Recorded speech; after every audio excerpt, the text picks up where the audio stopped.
بسم الله الرحمن الرحيم والصلاة والسلام على رسول الله صلى الله عليه وسلم. السلام عليكم ورحمة الله وبركاته. وردفتوتا أورو لبساتيف جاتما warri gara YouTube channel itiin akkasuma gara page itiin akkasuma gara TikTok Oromoo 360tiin nu hordoftan baga naga jiraattan isiniin jecha sagantaan keenya ka guyyaa har'aa obboleettii teenna takka obboleettii jabdu obboleettii barreessituu kitaaba Halima Urgeessaa wajji jirra. Haga dhuma sagantaa keenyaatti akka nu hordoftan gamanumaan isin affeerra.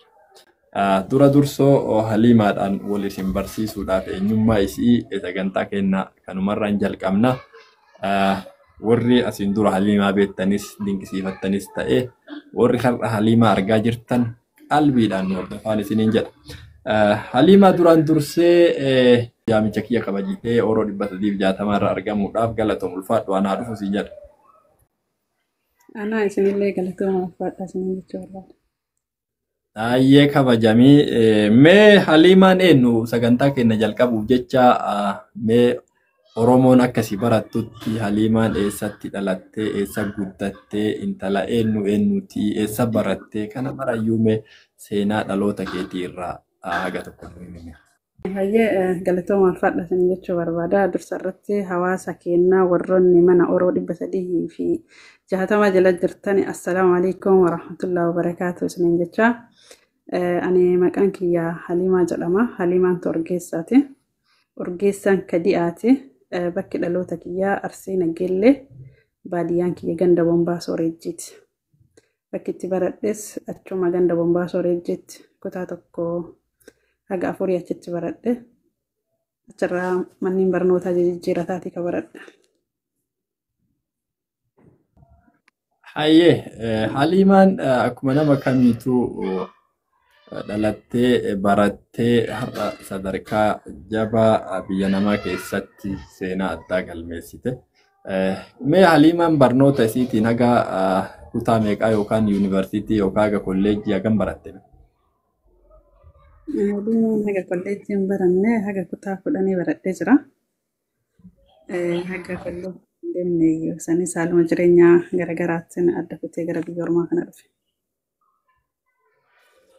Hayyee osoo mee seenaa gara barreessuu kitaaba keetitti osoo hin dhufne dura Halimaan akka kitaaba barreessitee sadarkaa kana geettuuf jajjabinni barnoota isiitis ta'ee maatiin isii jajjabeessee akka isiin jabduu tana taatee sadarkaa kana geettu namni mee sababa isiif ta'ee Halimaan biyya namaa keessatti illee mudhii hidhattee nama seenaa dalaqu akka taatu namni si jajjabeesse mee abbaa kee moo ummaa kee moo obboleeyyan kee moo barsiisota keetii moo mee akkamitti Halimaanii jajjabaattee barnoota isiitis barattee har'a barreessituu kitaaba?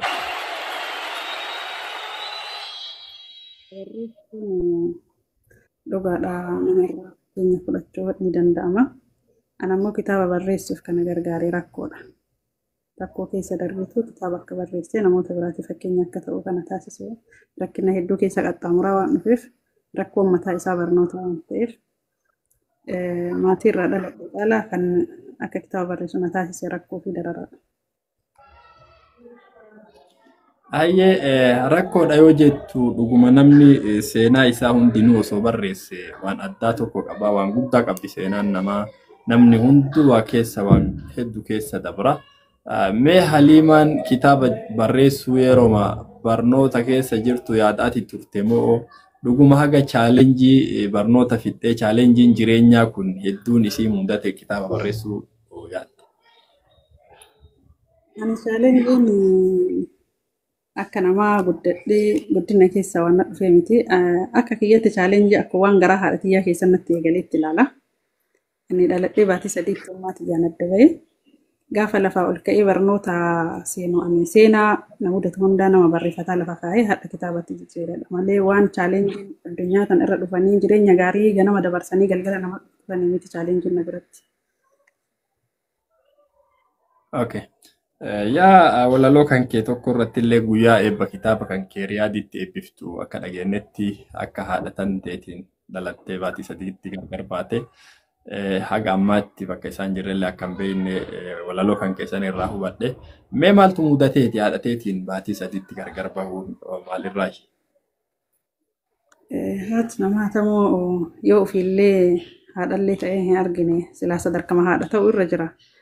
Haadha ta'ee akka hin argine kana taasisa jireenya biyya ormaati yoo ta'e illee hin argine haati takka waa isii hammaatan malee ilma ofii gattee biraan deemtu. Haati tiyya dhaladhee baatii sadiitti ana qofaa osoo hin taane ana waliin durba shan biraa adeemte ani maannaa ta'eeti malee ka chaalenjii garaagaraa keessummeesse. Haati tiyya waliin galchina jireenyaa mana keessaa baabaa kiyya waliin ta'e irraa xiqqoosii haalli itti hammaatiin natti fakkaata kan miila na biraa fageeffatte. Hayyee waliigaltee abbaa keetiin dhabuudhaan jechuun tanteeqaa si'i baatii sadii gargar bayanii ati bakka isaan hin jirren bee walaate jechuudha. Walumaa dhabdee isaan waliigaluu dhabuu irraa adda fagaatanii bakki isaan dhalatanii itti guddatan jireenya isaanii diqqoo naannoo ani itti dhaladhe irraa waan fagaatuuf sababa saniif haati tiyya yeroo sanitti kafee miila narraa fageeffatte. Mee akkuma ati jette si malee obboleeyyan tante nama 5 akka ta'an himtee jirta. Warra kana keessaa dhiira moo shamarran moo warri siin hangafaa warra akkam turan? Haati tiyya walitti dubara 5 qofa deette mana abbaa kiyyaatitti. Dubarran 5 gariin heerumane. Isiin haadha taatee baatii 3 irraa kaastee abbaa kiyyaa fi akkoo haadha abbaa kiyyaa waliin taatee na guddisaa turte. Haati abbaa kiyyaallee hundumaa jabaadhee anuuf hin beekin na biraa gandaa firaa deemane. Obboleettiin tiyyas isiin haadha taatee na guddisaa turte. Hundumaan jabaadhee ammas of hin danda'in heerumaan baate. Ammallee ana barattu kutaa kan ta'eeti obboleettiin tiyya gara gandaa firaa narraa deemte. Taasii guddifte sun jechuudha. Tana guddiste sun. Okay. Haadha tante yoo bakka biraatitti illee yookiin heerumanis jiraatan yookaan gara maatii isaanii yookaan eessummaan kan keetiitti illee deebi'anii jiraatan sis ta'ee obboleeyyan tante warri si duraa barbaaddanii akkamitti argachuu dadhabdan? Barbaanne tura. Ganama gaafa lafti ganamaa san gaafa silaa hafuurri haadhummaa fi urkaan haadhummaa barbaadamu san argachuu hin dandeenye. Erga ol jabaanne ammoo haati tiyyaa bakka biraatitti bultii waan ijaarratteettuuf yeroo barbaannee argannetti ammoo haati tiyyaa abbaan kiyyaa haadha tiyyaan nuqeeqaa haati tiyyaallee abbaan nuqeeqti haala kanaan yeroo argannettis isa haadhummaa sani isa isii barbaadaa ture isaa argachuu dhabuu irraan ammoo akkaan akka miidhamu na taasise. Okay. Haliimaan mee ammaan tana isiin bultii ijaartee moo haliimaan akkuma nama kamiituu biyya namaa keessa jirta? Bultii ijaartee moo ganama du'aa itti goola? Bultii agarsiisa ijaarree bultii manuma namaa kana keessa manuma namaa bulchaa jirra malee of hin bulle gara fuula duraa inshallah duraaf itti yaadne gara booda ammoo waan hafu. Hayyee rabbi bultii gaarii si ijaaru jenna. Mee duuba haliimaan haga kutaa 10 barattee akkamitti carraan biyyaa bahuu biyya namaa deemuudha kun isii dhaqqabe? Carraan biyyaa bahuu akka itti na dhaqqabe akkuma isiniin jedhe rakkoodha. Abbaan kiyya bultii biraa haga haadha 3 ni qabane. Diqqoo dararaa fi rakkoon akka haadha masaanuutitti kufuu irraa rakkoo hedduu waan keessummeesseef rakkachaa illee baradhee rakkataa namaallee dalagaa miila qullaa deemaa gariin na tuffataa gariin na jabeessaa barsiisonni gariin na jabeessaa barataan gariin na jabeessaa gariin na tuffataa guyyaan tokko ammoo hadhiyaadhaa guyyaan tokko ammoo guyyaa ifaa ta'etuma jedhee deemu carraa namni firaa wayii na gargaaree haala saniin akka biyyaa bahuu yeroo jalqabaatiif ta'e. Haliimaan mee bara kami ka biyyarraa miila isii fuutee xiyyaara korte? Wallahi ani ka biyyarraa bahee akka Itoophiyaatti 2001 2001 gaafa biyyarraa bahu adda waggaa 16 kooti. Haa ta'uuti bahee waggaa 16 kana guutuu biyya ormaa keessa hin turre takka jedhee rakkoon rakkattee nafaana baate.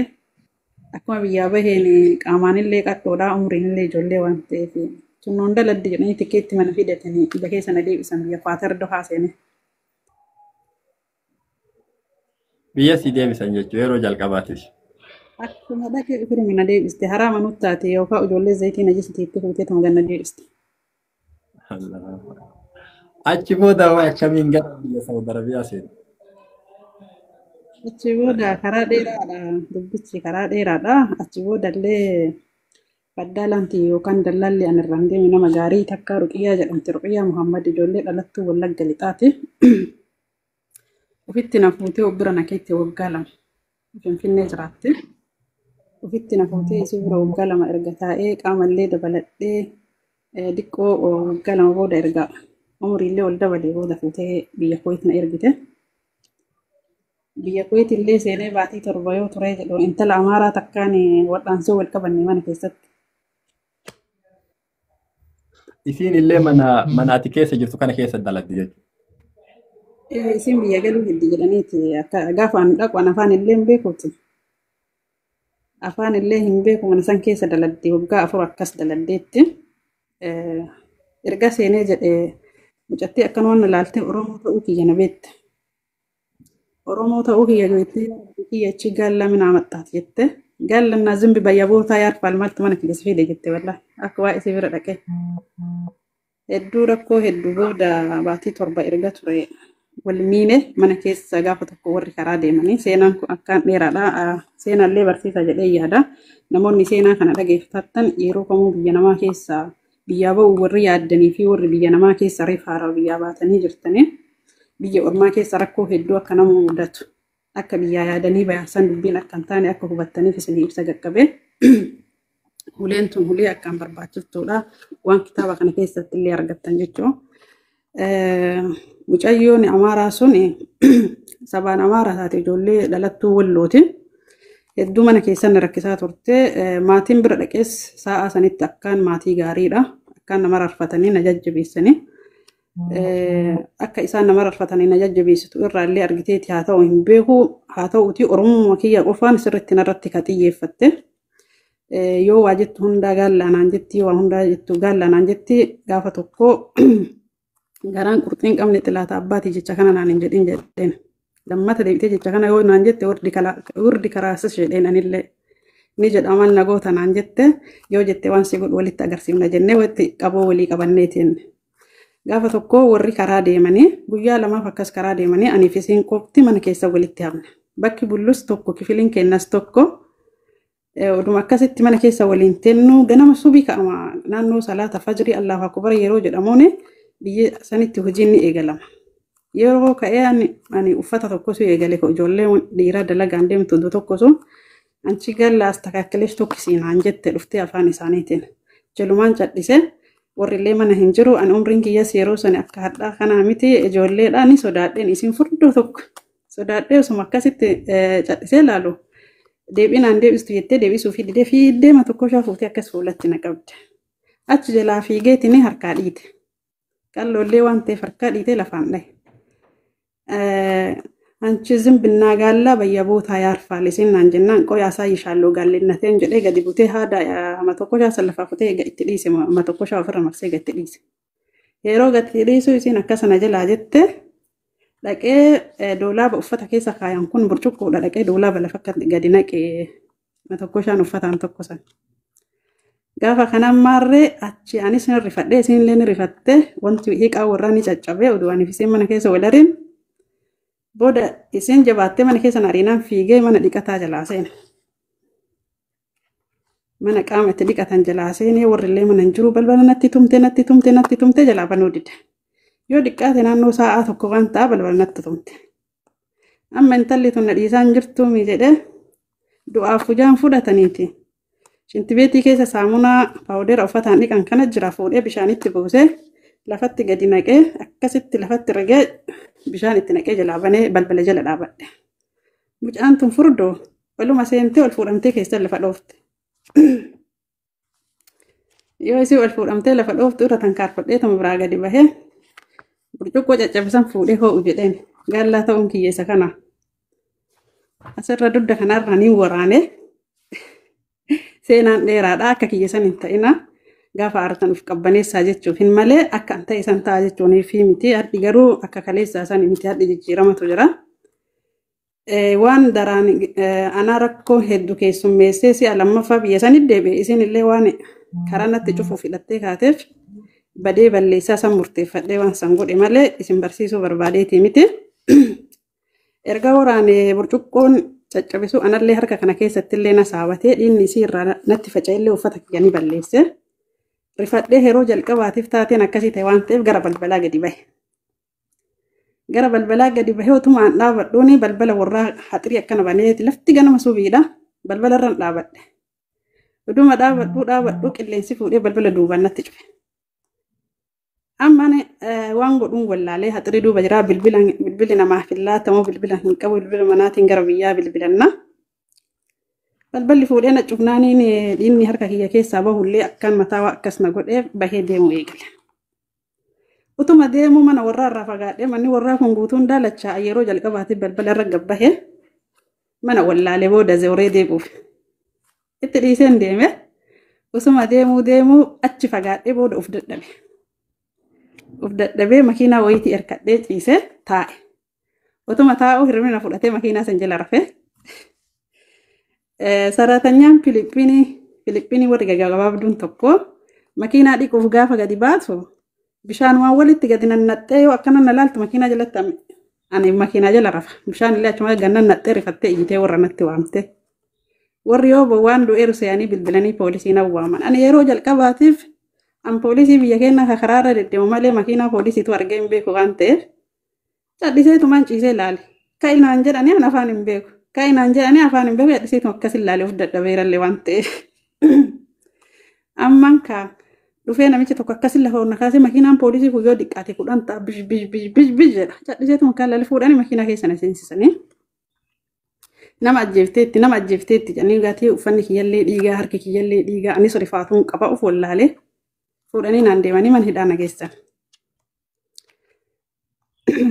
Mana hidhaa na geessanii afaan illee beekee rakkoo na mudatee fi maal akka dalagamillee himuu waan hin dandeenyeef mana hidhaa na geessanii maal taate naan jedhanii himuu hin dandeenye booda nama lamaan jirti poolisiin sun fuutee mana hidhaa kophatti na hiite ji'a tokkoof bulii 15 kophaa hidhame mana qorraa tokko keessa achi ol na darbitee amma odumaan akkana dhaabadhee ilaaluun waa deebisee itti himuu ingiliffallee sirriitti hin danda'u hin dandeenye maqaa kiyya bichaa himadhee eessaa akka dhufe himadhee waan biraa perfektii waan hin taane himuu hin dandeenye.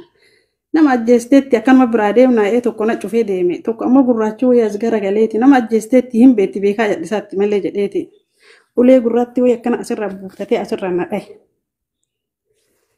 Yeroo inni na dhahu ol fuudhamee lafa dhahe luka isaa irratti.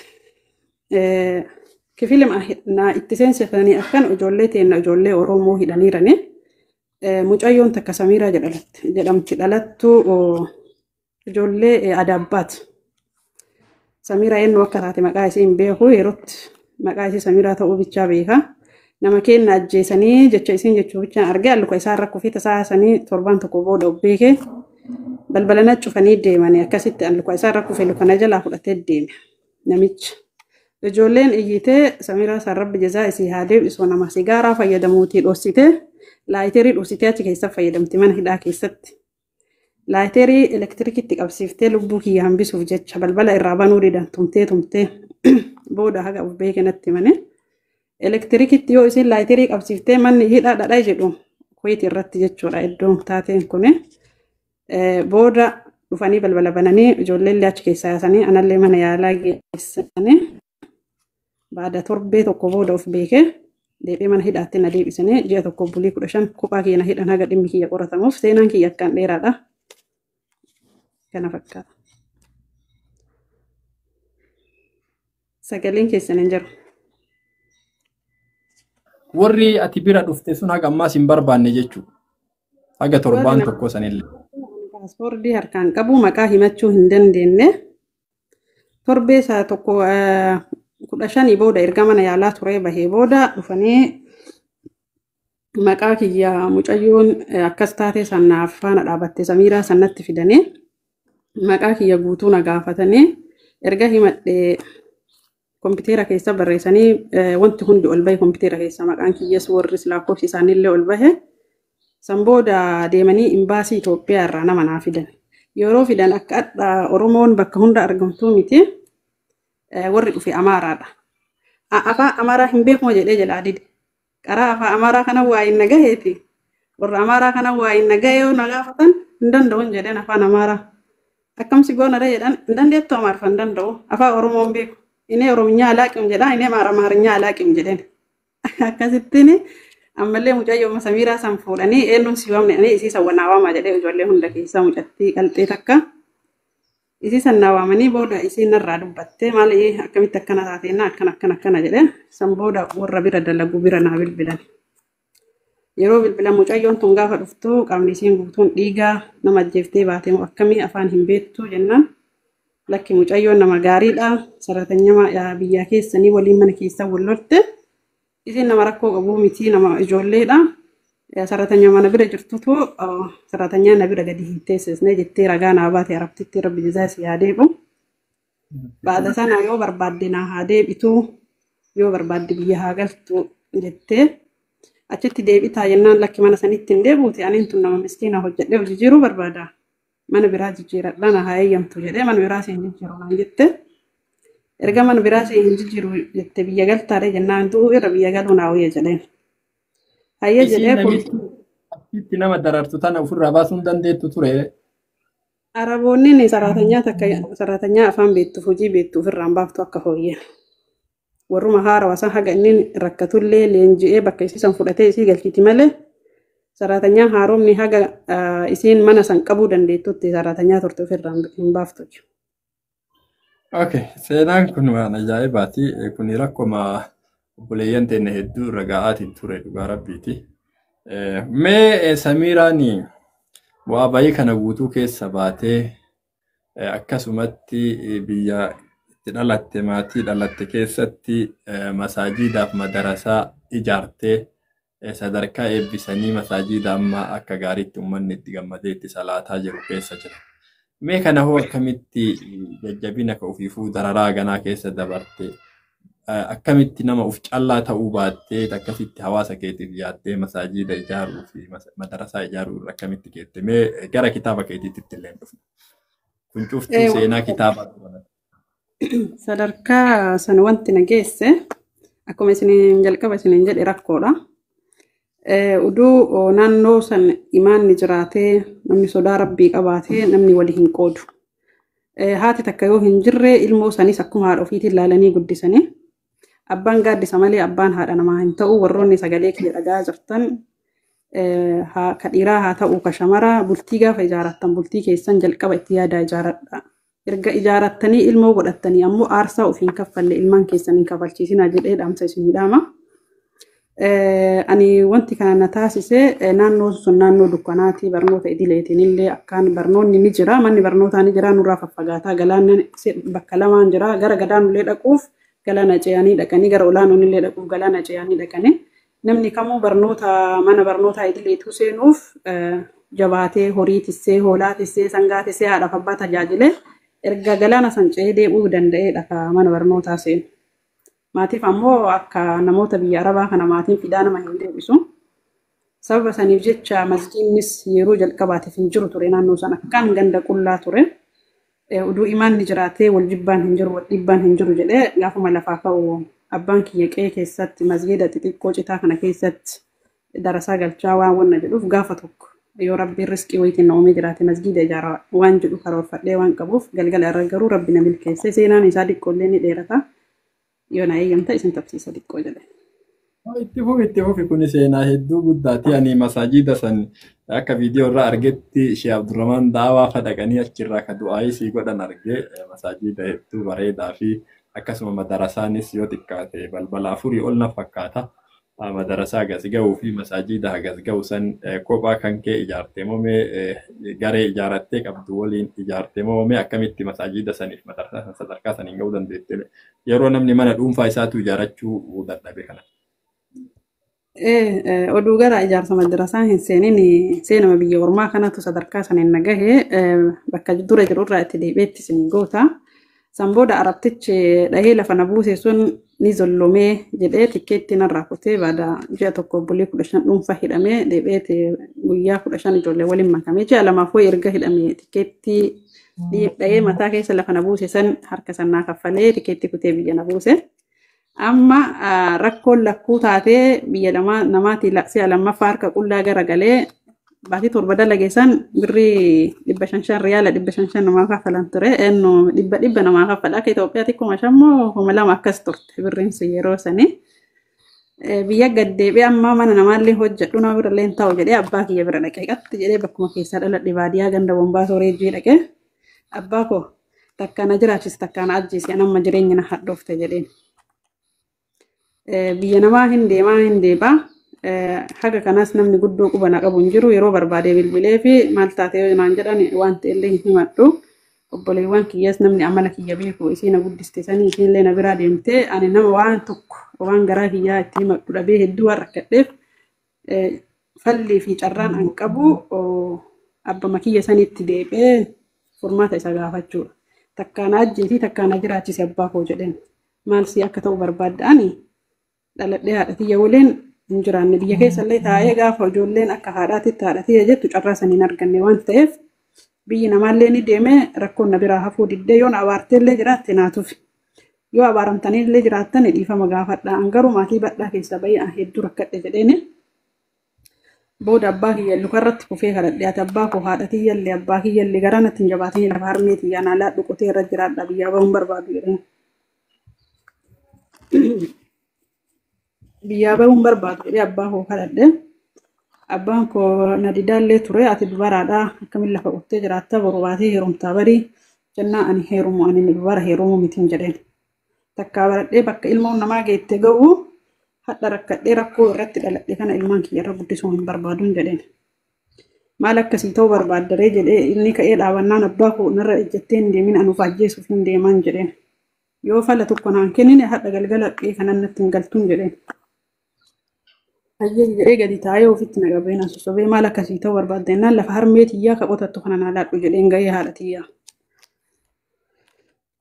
abshirii naan jedhee lafaa miti lubbuu tiyyaa siif laadha yoo ati nama taatee ka jabaattu taate ka jiraattu taate an lafaa miti lubbuu kiyyaa siif laachuuf qophiidha naan jedhe abbaa kiyyaa rabbi umrii isaanii haa dheeressu lafa isaa irraa fuudhee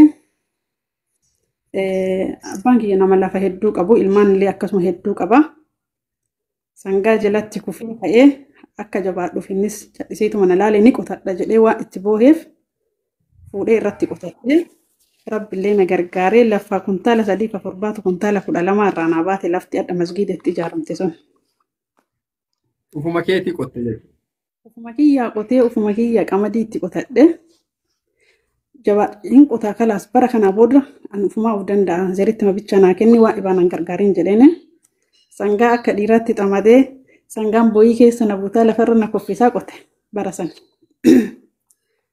qotadhee kuntaala 12 irraa argadhee kuntaala 2 abbaa kiyyaa kenne kuntaala 10 fe'adhee magaalatti galchee gurguree bakka naa hanqatte hiriyoonni itti naa guutanii carraa sadaffaaf Saudi Arabiyaa magaalaa Riyaad magaalaa Jiddaa seene. Erga seene ammas sadarkaa masgiidaa kana gahuuf chaalenjii guddoo fi aarsaa guddoo waan kafaleef masgiidni kana jedhee isin himuu waan hin barbaanneef namoonni illee akka baratanii fi akka jabaataniif rakkoon tokko yeroo nama dhufe akka abdii kutattanii hin kutanne akka isin gargaaruuf keessa isin tabsiisa. Magaalaa Jiddaa seenee ammas bakki seenee mana gaarii mana maatii hin qabne ta'ee iyyuu odoo jiru arabtitti rabbi abboo jette wayi bira seene. Ta guyyaa kana guutuu akkana odoo mana keessa na ariitu laftitti dhiitti wayi bira seene. Isii birallee osuma dalaguu amma baatii 10 bira dalagee isii birallee akka kaleessaatii miti waa duniyaallee argadhee akkaawuntii irrallee waa buufadhee anis yoo gaddee barnoota kiyya ni deebi'a. Araballee hin shaladhu bakka jedhu gahee jechuun waan argadhe akkaawuntii baafadhee dhufee irra kaayadhe. San booda anis bakka yoo isin mana keessa na ariitu takka hojiin irraa qannas takka biyya na galchi jedhee afaan illee baradhee oduma olii gadde deddeemu. San booda kaasin galchuu birri 11,000 riyaala 11,000 si fidee takka waggaa 2 fixatta takka akkaan sin jedhe bultaanaan jette anillee bakka rakkoon kun akka sibiilaa waan na jabeesseef jalaa gad jechuun feete. Guyyoonni du'allee taate nama sodaatu miti yeroo sanitti. Amma marree mana keessa nariyaa oolti guyyaa kana guutuu haga halkan keessa sa'a 5 ganama fajirii yoo ka'e lafa gadi ta'u halkan dhaabadhee lutti na dhiitee haga nagaa laallu kiyya jedhaani hojjechuu dhuftee waan kallee nyaattu lufti si'ii ta'a naan jetti lufa dhaabicha dhiitee akkasuma ta'e akkana gadhiibdee kallee nyaattaa kallee nyaatin naan jettee na rakkisti naqqoosti. Gaafa tokko ijoollee isii 2 qofa qabdi. Ijoollee isii dalagaaf deemanii ammallee garaa muradhe.